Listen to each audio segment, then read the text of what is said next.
Quando o filho recusa a seleção do pai, velho. Pô, mas normalmente, pô, os filhos que recusam a seleção do pai, normalmente não são os craques da bola, né? O Cristiano Ronaldo Júnior tá dando seus primeiros passos no futebol e se ele vingar na carreira, vai poder lá na frente. Cara, uma coisa que eu sempre me pergunto, assim, é sobre essa questão aí do Cristiano Ronaldo Júnior, tá ligado? Eu tenho muita curiosidade de saber como que vai ser, qual que vai ser o nível da carreira dele, saca? Pô, ele pode ser um cara, tipo, sei lá, tipo o Mitrovic, bota fé, que é tipo, pô, um jogador, pô, ok. Ele pode ser um cara, tipo, sei lá, o Daniel Sturridge, que teve uma temporada absurda e nunca mais fez nada. Ele pode ser um cara, tipo, tá ligado? Ele pode ser o novo Ansu Fati e nunca vingar, de fato. Ele pode ser o novo Cristiano Ronaldo, que é altamente improvável, porque, pô, pra ser o Cristiano Ronaldo é embaçado. Então, tipo assim, eu não sei o que eu esperar dele e eu tô muito curioso. E cada ano que passa fica mais próximo dele estrear do profissional, cara. Isso aqui vai ser incrível. Decidir entre escolher diversas seleções diferentes. E pode até parecer estranho que ele um dia talvez escolha defender uma seleção que não é a do pai dele, né, que não seja Portugal, mas isso na verdade já aconteceu várias vezes. Isso porque o filho do Buffon, por exemplo, vem chamando a atenção pela seleção da República Tcheca. Pois é, cara, o Buffonzinho aí vem de uma família toda de atletas profissionais, tá? É mesmo? Ele tem tias que foram jogadoras de vôlei, um tio jogador de basquete, um avô e uma avó bombados arremessadores de peso, além de um antepassado distante que jogou por Milan, Inter e seleção da Itália. Uma familiarada inteira de esportistas profissionais. Imagina a ceia de Natal dessa galera? O quanto de brócolis e batata doce pra alimentar todo mundo, hein? E claro, faltou um, né? O pai do Buffonzinho é o Buffon, o jogador com mais jogos pela seleção da Itália, ídolo da Juventus. Só que diferente do seu pai, o Buffonzinho, cujo nome na verdade é Luiz Buffon, tá com 17 anos e é jogador de linha. Ele joga como atacante do Pisa, o que era de se esperar porque com tantos atletas na família não tinha como ele não estar inclinado a se tornar um também. O Buffonzinho nasceu em Turim e teve passagem pela base da Juve também, só que em março de 2025 ele fez a sua estreia profissional na Série B pelo Pisa, né, na Itália, e no mesmo mês ele estreou pela seleção de base fazendo um gol na goleada de 4-1 sobre a França. Só que a seleção de base que ele defendeu não é a Itália e sim a República. Pô, mas aí nós vamos entrar no primeiro, né? Vamos conversar aqui, rapaziada. Igual o fã do Ard mandou eu, largar a Itália pra ir pra República Tcheca é foda. Mas, mano, para pra pensar. Às vezes, o cara tá jogando a bola dele ali e ele já vê que tem uma galera melhor que ele, tá ligado? Ele, tipo, chega à conclusão que, tipo assim, mano, pô, eu sou bom de bola, beleza, eu consigo virar jogador de bola profissional, mas se eu quiser jogar por uma seleção um dia, a da Itália não vai ser. Eu não tenho bola pra jogar na Itália. Pô, vou jogar aqui pela seleção da República Tcheca, que é mais fácil, velho. Vocês não acham que isso aí é um mundo possível? Eu acho que é um mundo totalmente plausível esse, tá ligado, velho? Então, tipo, se o cara já olhou no espelho e viu que ele não tem condição de jogar na Itália, pô, eu acho totalmente honesto e justo o cara ir pra República Tcheca. Tá ligado? Agora, se o cara é muito bom de bola, um absurdo, e fazer igual o Haaland foi, pô, em vez de defender a seleção inglesa, o cara foi defender a seleção norueguesa.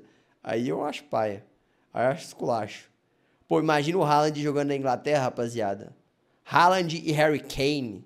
Pô, ia ser doido, hein, mano? Você tá maluco. Tcheca. Isso porque ia ser difícil fazer isso dar certo, né? Mas ia ser doido. que a mãe dele, esposa do Buffon, né, é a modelo tcheca Alena Seredová, que também é famosa, beleza? Porque representou o país no Miss Universo de 1998. Então, na hora de escolher entre representar... a Itália hoje tá com vamos dizer assim, uma deficiência de centroavante, eu concordo com você. Eu nem sei quem que é o centroavante mais pica da Itália hoje em dia, velho. A seleção do pai ou da mãe, o guri não pensou muito e preferiu mesmo a República Tcheca. Ele disse que conversou com os pais dele e decidiu que seria o melhor própria carreira, né? Então talvez o potencial do camarada não seja tão alto pra jogar pela Itália, mas pela Tchequia no futuro rola, pode ser que seja algo assim, né? Mas claro, vale lembrar que se ele explodir, sempre dá pra trocar pela Itália lá na frente, quando chegar a hora de escolher a seleção principal, porque por enquanto ele tá só na base. O grande desafio do Buffonzinho tá fora de campo, porque ele não fala tcheco e tá aprendendo o idioma. Ele contou, inclusive, e tá dedicando incríveis 10 minutos por dia pra aprender tcheco no Duolingo, né? Haja dedicação, força guerreiro. Mano, na moral, cara, calma aí. Tipo assim, pô, o fato do cara não falar tcheco, eu acho que reforça ainda mais a minha teoria que ele tá lá porque ele sabia que ele não ia jogar pela seleção da Itália. Agora, o cara meter 10 minutinhos de Duolingo por dia, velho, esperar que ele vai aprender alguma coisa, ele tá de sacanagem, né, velho? O Buffonzinho é gente como a gente, hein? Outro nome famosíssimo do futebol que recentemente viu seu filho vestir a camisa de outra seleção é a lenda do Liverpool, Jamie Carragher. O Carragher foi um bom zagueiro, né? E ele é inglês, mas vem de uma família com origens irlandesas e maltesas. E foi justamente a pequena Malta que o filho do Carragher, que também chama James, resolveu representar. Ele tem 22 anos e é zagueiro como o pai, atuando no Wigan da terceirona inglesa e recentemente atuou nas derrotas que a seleção de Malta sofreu para Finlândia e Polônia, e vai continuar tendo trabalho porque, sinceramente... Pô, rapaziada, mas aqui, ó, agora ó, aqui com certeza entra o caso do que eu falei, mano. Bota fé? Pô, o cara, ele é filho de um jogador que nem é tão pica. Você viu que o Eurofoot falou aqui, ó, que o James Carragher era um bom zagueiro, tá ligado? E eu também acho isso, ele era um bom zagueiro. Eu lembro dele no Fifinha ali, lembro de alguns jogos dele, ele nunca foi um cara, tipo assim, que zagueiro fenomenal. Então ele já é filho de um cara que não é tão bom de bola. Então, tipo assim, né? Não que isso seja regra, que ele vai ser não tão bom de bola assim, mas, né? E aí, pô, joga na terceira divisão pelo Wigan. O cara vai tentar lutar pela Inglaterra pra bater de frente ali com o Stones, com outros zagueiros aí da Inglaterra, que agora eu confesso que me fugiram da cabeça, ou ele vai jogar pela seleção de Malta? Vai pra seleção de Malta, pô. De boa, vai jogar. Né? Malta é a 169ª no ranking da FIFA. Aí é foda. E geralmente apanha de todo mundo. Parece bem um caso clássico de que pela seleção da Inglaterra ele não teria nenhuma condição de jogar, né? Então é melhor jogar por Malta do que nunca defender uma seleção. Inclusive, o cara simplesmente estava marcando o Lewandowski esses dias. Então é uma experiência que já valeu a pena, certamente vai ficar marcado pra vida inteira. O próximo caso é bem curioso porque o único jogador africano a ganhar uma bola de ouro na história tem um filho que não joga por uma seleção africana. É o caso do George Weah, que venceu lá o Ballon d'Or em 95. O Weah nasceu e cresceu em uma comunidade carente de Monrovia, capital da Libéria. E a história dele tá completamente ligada ao país, tanto que foi presidente da Libéria entre 2018 e 2024. Caralho. Será que isso aí é pique tipo Ronaldo Fenômeno ser presidente do Brasil, né não, velho? Eu acho que é. E é um país bem pequeno, pra vocês terem uma ideia, a população da Libéria inteira é similar à população da região metropolitana de Belo Horizonte. Caralho! Belo Horizonte! Que beleza! A população da Libéria inteira é similar à população... BH é quem? BH é nóis! São da região metropolitana de Belo Horizonte, então eles nunca tiveram uma seleção muito forte, né? A oportunidade do George Weah brilhar pro o Eurofoot é mineiro, não, né? O mundo só veio quando ele foi observado e comprado pelo Mônaco. E quem abriu as portas na época pra ele foi o Arsène Wenger, um dos principais atores no processo de globalização do futebol, né? Como você é de BH, porra, mano. Até, pô.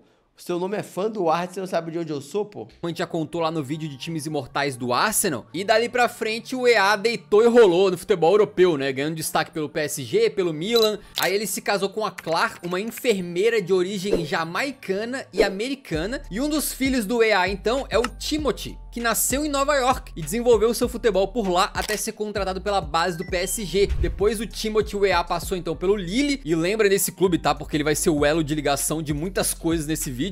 E hoje o Weah filho então é membro do esquadrão da Juventus, tá? Ele não é nenhum craque como o pai, mas é esforçado e recentemente agradou até jogando mais de lateral direito, sendo que antes ele jogava mais como atacante ou ponta, né? E ele também não teve pouca opção não, tá? Ele podia defender as seleções da Libéria, da França, da Jamaica e dos Estados Unidos, e ele preferiu o lugar em que ele nasceu e cresceu, e hoje é um dos titulares do Zewa, já tendo jogado mais de 40 partidas. Isso aqui eu acho do caralho, tipo assim, o pai dele não nasceu nos Estados Unidos, mas ele nasceu, tá ligado?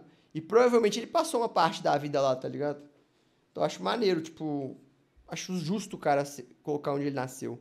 Porque eu acho que o caso, por exemplo, do Haaland é o contrário. O Haaland nasce na Inglaterra, mas defende a seleção de onde o pai dele nasceu, que é a Noruega.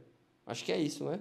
Me corrijam aí se eu estiver errado. E a gente vai continuar mencionando o Lille, tá? O próximo caso também passa por lá, porque chegou o momento de falar do terror do Barcelona e infelizmente do Tottenham também. Mas antes, o pai dele, o Mike... Prefere BH ou São Paulo? BH, lógico, pô. Óbvio.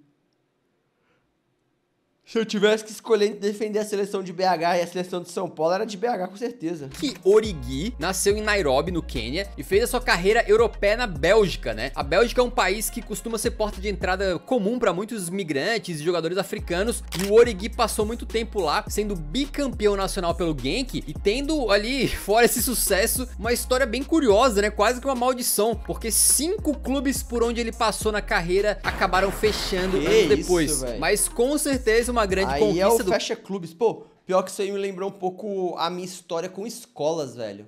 Tipo, eu fiz o meu infantilzinho, tipo, do primeiro até o terceiro período numa escolinha e fui pra outra escola. Aí essa escola fechou. Depois eu fiz a minha primeira série até a minha quarta série em outra escola, porque não tinha quinta série na escola. Aí eu fui pro Santa Maria. Aí essa outra escola fechou. Aí eu fiz da quinta série até o terceiro ano no Santa Maria. Aí eu saí de Santa Maria não fechou. Porque Santa Maria é um colégio grande aqui de BH. Mas os outros dois que eu estudei fecharam. Mike Origi foi o nascimento do seu filho, esse sim que você conhece, o Divock Origi, que inclusive nasceu enquanto o pai Mike atuava na Bélgica, né? Aí o Origi filho se tornou jogador de futebol também, com passagens pelo próprio Genk, pelo Lille, olha os caras aparecendo de novo, e pelo Milan, além, obviamente, passagens pelo próprio Genk, pelo Lille, olha os caras... Mano, esse cara aqui parece muito o Alexandre Pato, velho. Olha essa porra. Não parece o Alexandre Pato, esse cara aqui?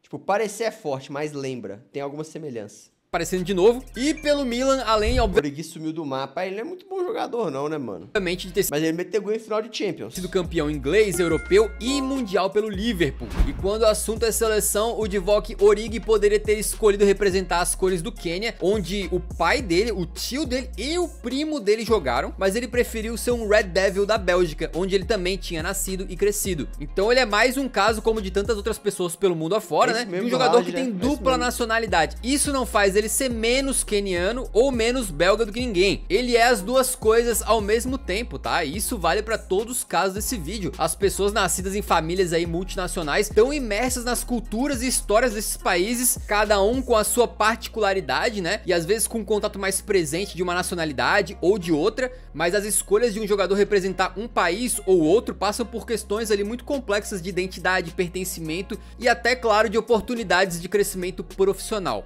E obviamente é uma decisão muito pessoal que só cabe a cada jogador tomar. Agora, um companheiro do Origi na seleção belga foi justamente nosso próximo caso, o Romelu Lukaku. Ele que é um dos grandes nomes da história da seleção belga, né? O pai deles, o Roger, nasceu em Kinshasa, na atual República Democrática do Congo, e foi um atacante da seleção que então era chamada de Zaire, né? E também de alguns clubes belgas. E assim como muitos imigrantes, o Roger enfrentou... Porra, mas cara... Porra, tipo assim, não fez sentido pra mim isso aqui. Cara, eu sabia que o pai do Lukaku tinha sido jogador, mas eu lembro de ter lido em algum lugar que o Lukaku, quando era pequeno, ele passou fome, velho. Então eu não achei que o pai dele tinha sido jogador a ponto de jogar por uma seleção. Só que parece que foi. E mesmo assim o Lukaku passou fome.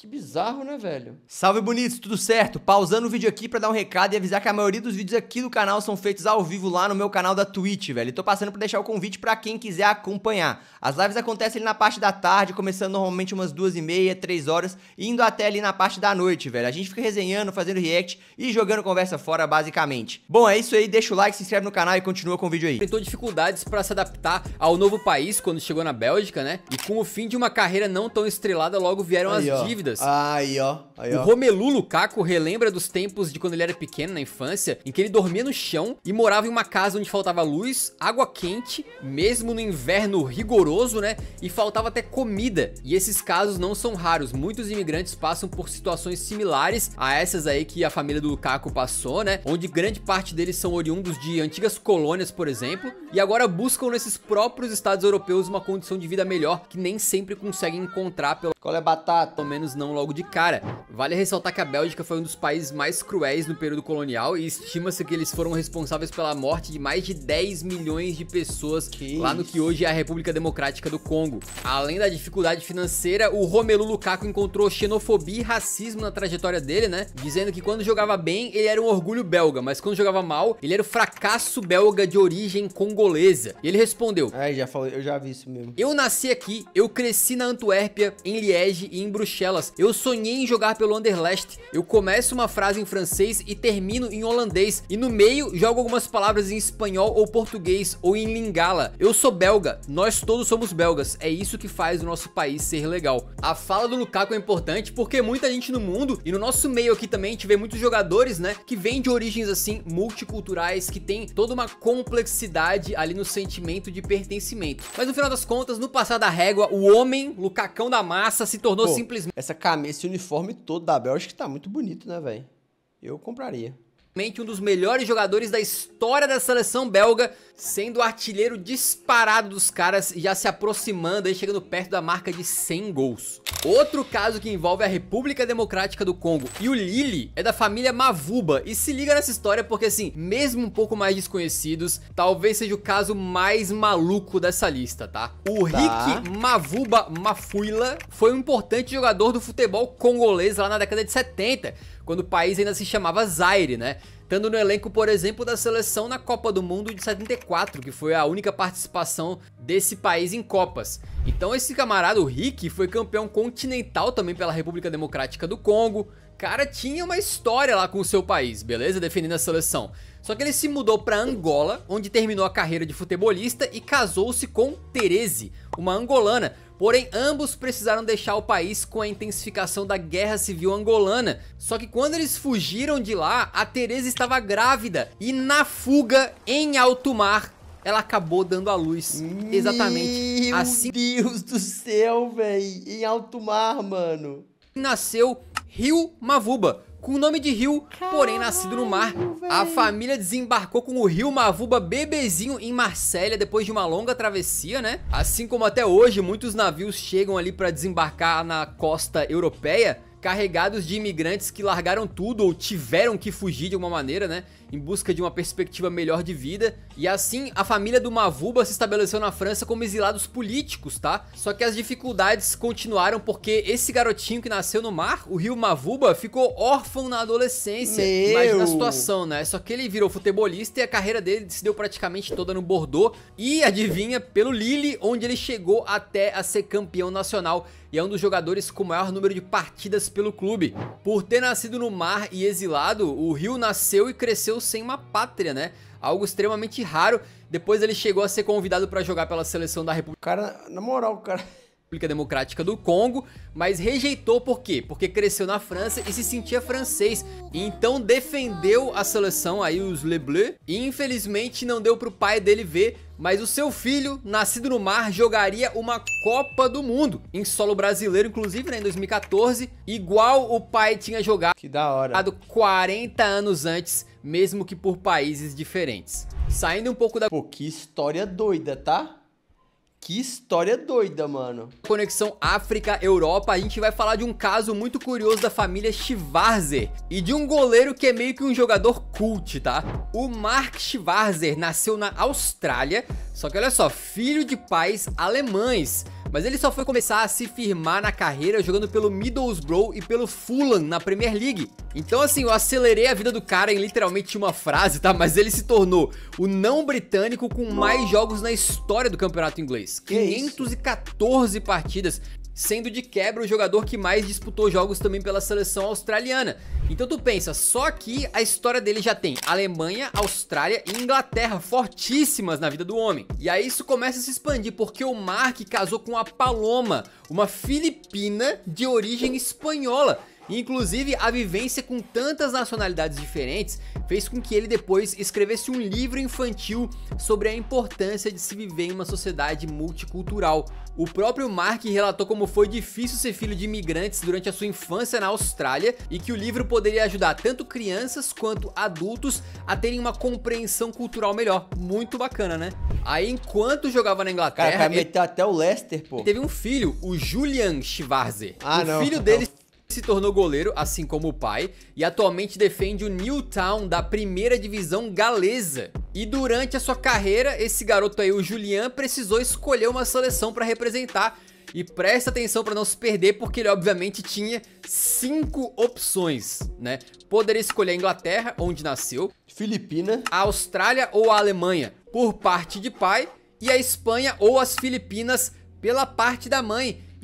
E entre todas essas opções, ele escolheu as Filipinas. Recentemente, algumas seleções do Sudeste Asiático estão buscando rastrear possíveis jogadores que tenham laços familiares para serem naturalizados e assim melhorarem a seleção. Olha lá, trabalho de garimpo. A própria seleção da Filipina, certa vez, já chegou a convocar mais de 20 jogadores naturalizados de uma vez só. Enquanto a Indonésia, por exemplo, já reuniu uma lista com mais de 100 possíveis jogadores convocados dessa maneira. Doideira, né? E além disso, eles têm procurado qualificar os seus quadros técnicos. Então, um exemplo vem da própria Indonésia, que contratou o lendário Patrick Kluivert como treinador, tá? E falando dele, precisamos falar também sobre a sua família, porque essa aí é mais uma que tá lotada de jogador de futebol, beleza? Vamos começar do começo. O Kenneth... Qual daquelas ali eu escolheria? Provavelmente... Pô, mano...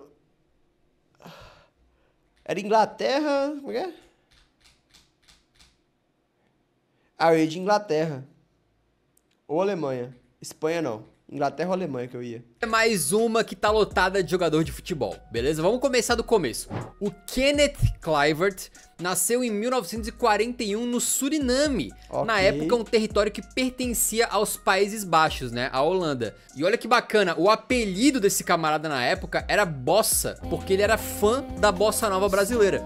O Kenneth, então, se tornou um jogador de futebol com passagem por diversos clubes surinameses, tendo mais destaque pelo Robin Hood. Exatamente, ele jogou num clube que chamava Robin Hood, né? E se vocês achavam que é pouco isso aí, ele também jogou num que chamava Victoria, tranquilo, em outro chamado Be Quick, seja rápido, e em outro clube que chamava Uruguai. É brincadeira, pô. Aí, um clube que chama Uruguai já é esculacho, né, velho?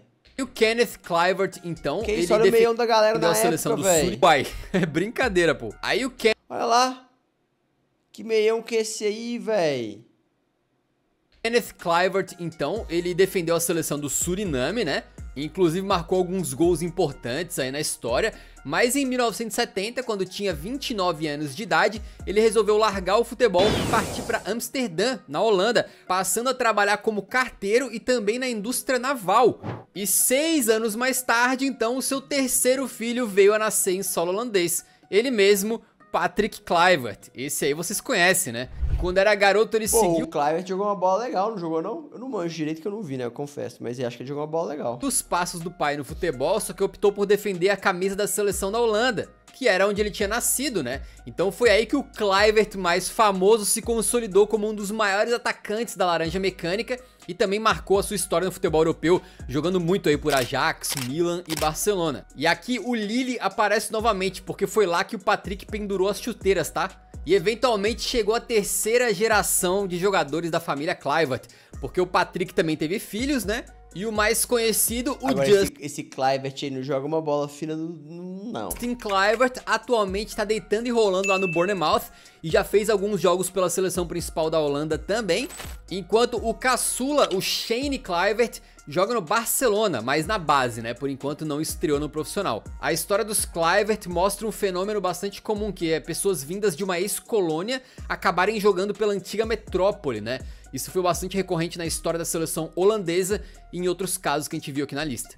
E o nosso último caso justamente é um combo de brazucas, né? Olha só essa história que talvez você conheça. Ah, deve ser do Thiago Alcântara e Rafael Alcântara. Essa, mas não com tanto detalhe. Na década de 1980, dois jogadores de futebol eram rivais na ferrenha disputa entre Vasco e Flamengo lá no Rio de Janeiro. Era o Mazinho de um lado e o Adalberto do outro. Mas mal sabiam eles que anos depois, já aposentados, o destino uniria os caras num laço de amizade, né? O Mazinho tinha feito parte da seleção tetracampeã mundial com o Brasil em 94 e tinha uma extensa carreira passando por times ali como Fiorentina, Valência e Celta de Vigo. Já o Adalberto não teve a mesma sorte, tá? E se aposentou cedo aos 25 anos devido a lesões. E aí a gente avança um pouquinho na história, porque quando jogava pelo Lecce da Itália, o Mazinho teve seu primeiro filho, Thiago Alcântara, nascido em solo italiano. Ele mesmo que se tornou um jogador... Mas o cara brocou seleção espanhola. Multicampeão por Barcelona, Bayern de Munique e Liverpool. Já o Adalberto é pai do Rodrigo, o Rodrigo Moreno, que foi jogador de Real Madrid, Benfica, Valência e Leeds. Agora, o Mazinho e o Adalberto ficaram amigos porque os filhos, o Rodrigo e o Thiago, fizeram amizade estudando juntos no mesmo colégio no Rio de Janeiro. Véio. E a partir dali as famílias ficaram tão unidas que muitas pessoas, até hoje, talvez alguns de vocês assistindo, tá? Pensam que o Thiago Alcântara e o Rodrigo Moreno são primos, mas na verdade eles não são primos de sangue, né? Eles são meio que... Eu não sabia disso não, velho, não mesmo. Primos de criação. O laço... Não, e os dois, tipo assim, aparentemente nasceram no Rio de Janeiro ali, né? Pô, eles fizeram escola no Rio de Janeiro e foram jogar na seleção espanhola. O laço deles é apenas de uma amizade, uma conexão muito profunda. E aí o que aconteceu é que as duas famílias se mudaram pra Vigo, na Espanha, onde abriram uma escolinha de futebol. E a doideira é que esses dois molecotes que jogavam juntos numa escola do Rio de Janeiro vingaram e viraram grandes jogadores, né? Infelizmente para nós brasileiros, tanto o Rodrigo quanto o Thiago resolveram jogar pela Espanha desde as categorias de base, enquanto o Rafinha, também filho do Mazinho e irmão do Thiago Alcântara, fez o contrário e começou jogando pela Espanha, mas ainda nas categorias de base já trocou para a seleção brasileira por se sentir mais identificado com o país. Inclusive o Rafinha esteve no histórico primeiro ouro olímpico da Canarinha em 2016, né? 28 anos depois do pai dele, o Mazinho, ter sido medalhista de prata também pela seleção brasileira. E como a gente viu hoje, jogar por uma seleção é muito mais do que simplesmente futebol, né? Tem toda uma complexidade cultural e uma questão de identidade na hora de decidir defender um país ou outro. Até por isso é muito bizarro quando um jogador simplesmente rejeita a seleção, né? E sobre isso a gente já falou mais nesse vídeo. Mano, eu lembro também, tipo, a época que o Diogo Costa, velho. Diego Costa. Caralho. Agora me deu branco. Diego Costa. A época que o Diego Costa, tipo, da seleção tava sem atacante e começou a querer o Diego Costa na seleção brasileira. Só que aí ele preferiu a Espanha. Bizarro, né?